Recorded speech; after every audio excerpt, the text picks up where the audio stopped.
Gentlemen, this is Mr. Horace Harker. Of the Central Press Syndicate. Good morning to you, Mr. Harker. You know my work, sir? Indeed I do. It's an extraordinary thing.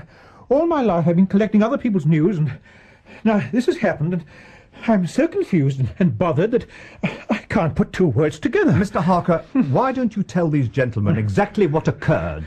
If I'd come in here as a journalist, I should have interviewed myself and had 2 columns in every evening paper. As it is, I'm giving away a valuable copy by telling my story over and over to a string of different people. Mr. Harker, perhaps if you give us the details, Mr. Holmes may be able to throw some light on what happened. That would give you a valuable exclusive. You're right, sir. You're quite right. Well, of course, you understand these things. Yes. Oh, it's a queer business, Mr. Holmes. I don't doubt it. Something unsettling on the front doorstep, I believe. Well, yes, but how do you know that? It's been swilled down not more than a few hours ago. And the crowd outside would hardly have gathered for a simple burglary. Nothing less than attempted murder will hold the London Messenger boy. Nothing attempted about it, I'm afraid. It's murder? Then your agitation is perfectly normal, Mr. Harker. You should be sitting down. Yes. Thank you, Doctor. That's better. Good. When did you find the body? Just after 3 o'clock this morning. I was writing in my den at the top of the house. I thought I heard a noise from down here. I listened, but there wasn't anything else. I supposed it must have been outside. And then? A sound that would ring in my ears as long as I live. Yes. Did you investigate? With the poker in my hand, sir. And I found the poor fellow on my top step. There was a great gash in his throat. Did you see anyone else, Mr. Harker? No, Doctor. Mr. Harker fainted. Entirely understandable. And Constable Upton found him and raised the alarm. Mr. Harker, the noise that first alerted you, it did come from inside the house, didn't it? It did, sir. I found a window open. Someone had been inside this room. Was anything damaged or taken? Something was taken, Doctor, but it passes my understanding. All that had gone was a plaster bust. A plaster bust of Napoleon Bonaparte. Wonderful. But I thought you were guilty of exaggeration, Doctor. Mr. Holmes, that is wonderful. A bust which you purchased from Mr. Morse Hudson of the Kennington Road. Oh, I'm afraid you're quite wrong. I bought it from Harding Brothers department store in Kensington. What a pity. Well? Who found it, Lestrade? The regular beat constable. I haven't got enough men to mount searches for missing statues, Mr. Holmes. The chief constable would have a fit. Yes, no doubt. Anything home? Well, we've a long way to go yet. The size of those pieces, it wasn't particularly large. About the same as the others. Hardly worth stealing. But it wasn't stolen, or at least it wasn't taken very far. It's not more than 100 yards. Presumably the thief's idea was simply to smash it without being heard. Exactly. Now, why else come to an empty house? But why this one? There's another one much closer to Mr. Harker's. We passed it on the way here. Watson? Well, I can't see it. this empty house is by a street lamp. He wanted to see what he was doing. Excellent. Well, it's a fact, all right. But what are we to do with it? Remember it. File it away. We may come across something later that bears on it. Just at the moment, I'm rather more concerned about the murder. Have you identified the dead man? Fascinating. May I? Be my guest. He won't mind. This fellow's a foreigner. What do you think, Italian? It's very likely. What was he wearing, Lestrade? Oh, he was rather poorly dressed. He's not a labourer. Look at his hands. Was there nothing on him to identify him? Nothing. What does it mean? Is he the thief? Surely he wouldn't have gone back to the house after he smashed the statue. It's more likely that he surprised the thief and challenged him. Which means our burglar is also a murderer. It's a murderer who delayed his getaway long enough to examine the bust. Doesn't that tell you something about the motive behind all this, Lestrade? These damn busts, I tell you, they're nothing but a blind alley. Yes, well, I believe I've finished here now. What was he carrying? Well, it's all here. An apple, some string, shilling map of London, and a photograph. A sorry enough collection. No weapon. There was a knife lying in the blood beside him. His or the murderer's? We don't know. You're right. Sorry collection. What steps will you take now, Inspector? Well, the most practical way of getting at it is to identify the dead man. Once we've done that, we have a good start in learning who might want to kill him. Don't you think so? It's not the way I'd approach it. What would you do, then? Oh, you mustn't let me influence you. You go on your line and I'll go on mine. We can compare notes afterwards. Very good. This is where the real detective work starts, isn't it? Hard slog and routine. Not like your adventure stories, Doctor. Hard slog and routine. It could be weeks before either of us turns up something useful. Call round at 6 o'clock tonight. Why have we come back here? Shouldn't we be getting on with things? Really, Doctor? Where's your sympathy for a fellow man of letters? Holmes, he's a journalist. Nonetheless, I made him a promise, or rather you did, on my behalf. Taking no chances. Can you blame him? But it's not likely to happen again. Mr. Holmes, Doctor, won't you come in? Thank you, no, Mr. Harker. We're in something of a hurry. Can I give you any more information? No, but I can give you some. I've quite made up my mind about this case. My dear sir. Oh, yes. You may tell your readers that Sherlock Holmes is convinced that a dangerous homicidal maniac with Napoleonic delusions broke into your house last night. But that's wonderful. Just what I need for my article. Gentlemen, I don't mean to be rude, but the deadline for the evening edition... Yes, of course. Good day to you, Mr. Harker. Good day, gentlemen. And thank you, Mr. Holmes. Thank you. Holmes, you don't seriously believe that? Don't I? Well, perhaps I don't.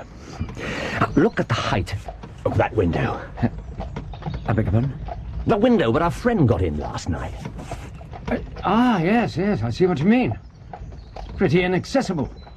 So, he was a very agile sort. Like a monkey, despite Lestrade's over-enthusiastic washing away of the blood. Could hardly have left it there. There are still several interesting traces. He was a short man, comparatively long in the leg, and rather slight. The man in the mortuary doesn't fit that at all, so I was right. He isn't our burglar. No, he isn't. But he was extremely interested in him. How do you know that? Because he was carrying his photograph. What's Lestrade going to think when he finds out you took that? I'll give it back to him tonight. Stealing evidence is a serious offence. Not as serious as murder.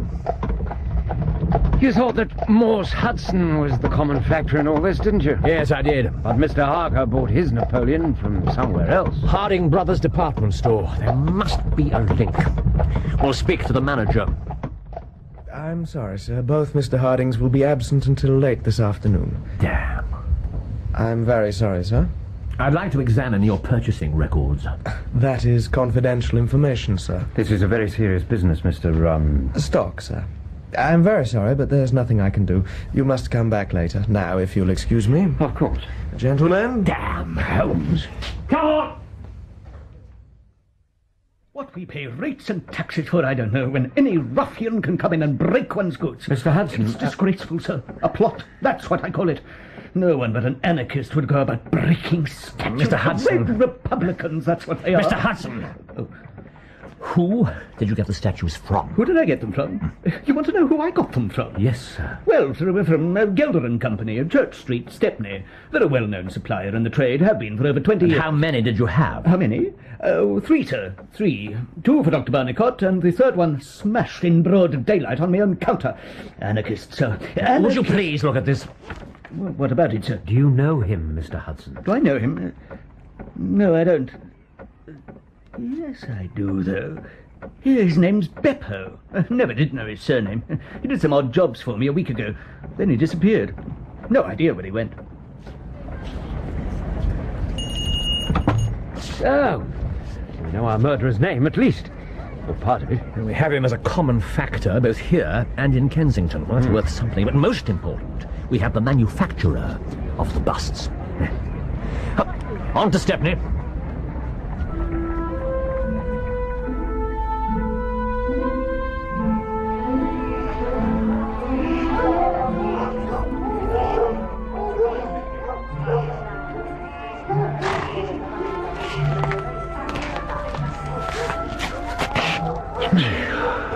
Look at this place.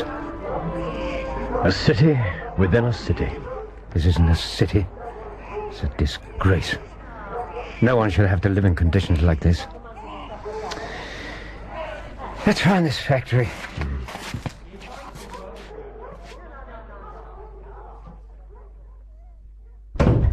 Yes, Herr Holmes, I remember the item well. A copy in plaster of the famous head of the Emperor by Devine. The original is in marble, of course. How many copies did you make, Herr Gelder? Oh, that is impossible to say. Hundreds. Hundreds? It used to be a most popular item, but one can only sell so many. We make it no more. We're particularly interested in a batch you sold to Mr. Morse Hudson of Kensington. I will see what I can find.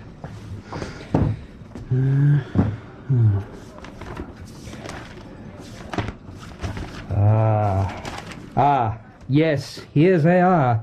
June the 3rd of last year. And they were the final 6. 6, Herr Gelder? Hudson bought only 3. No, impossible. Wait. Verzeih Herr Holmes, you are quite correct.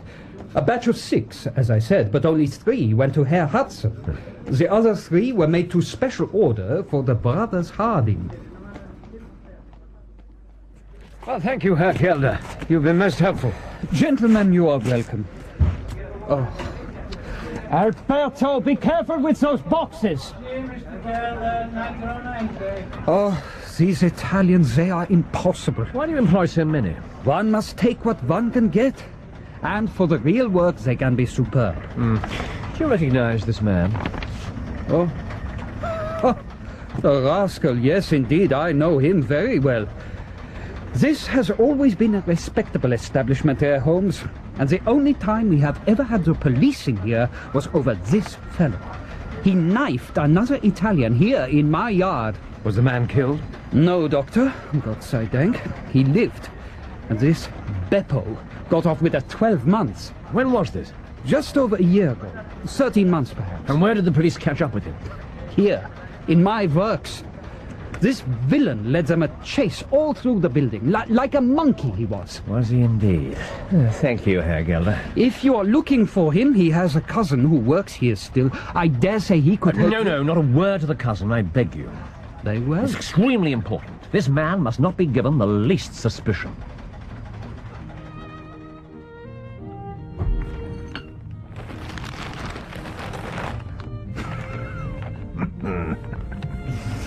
Kensington outrage, murder by a madman. So, Mr. Horace Harker got his account into print after all. Yes, 2 columns of highly sensational and flowery prose. You like it. More coffee?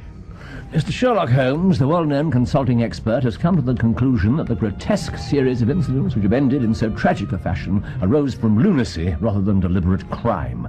No other explanation can cover the facts. What do you think of that? It's masterly.